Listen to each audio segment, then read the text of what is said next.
तर राष्ट्रवादीचे खासदार सुनील तटकरे यांनी अमित शहा यांची भेट घेतलेली आहे। एक मोठी राजकीय बातमी समोर येते आहे। सुनील तटकरे अमित शहा यांची त्यांनी भेट घेतली।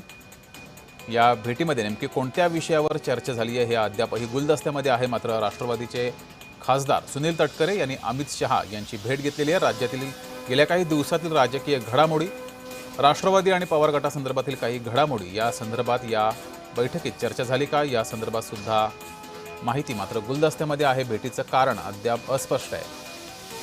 राष्ट्रवादीचे खासदार सुनील तटकरे यांनी अमित शहा यांची भेट घेतलेली आहे। सध्या संसदेचं अधिवेशन सुरू आहे, या वेळेस त्यांनी ही भेट घेतलेली आहे।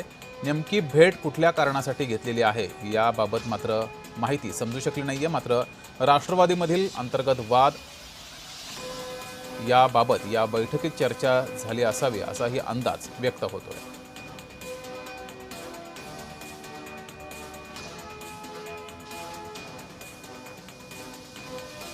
तर गेल्या काही दिवसातील राज्यातील घडामोडी, त्यानंतर राष्ट्रवादीमधील अंतर्गत वाद, पवार गट भाजपासोबत जाणार का, अशा अनेक घटना घडामोडी गेल्या काही दिवसांमध्ये राज्यामध्ये घडल्यात, राज्याच्या राजकारणात घडल्यात। या सर्व पार्श्वभूमीवर सुनील तटकरे राष्ट्रवादीचे खासदार यांनी अमित शहा यांची भेट घेतलेली आहे। नेमकी कोणत्या विषयावर चर्चा झाली हे गुलदस्त्यामध्ये असलं तरी गेल्या काही दिवसातील राजकीय घटना घडामोडी पाहता यातील एखाद्या विषयावर चर्चा झाली असावी असा अंदाज व्यक्त होतोय।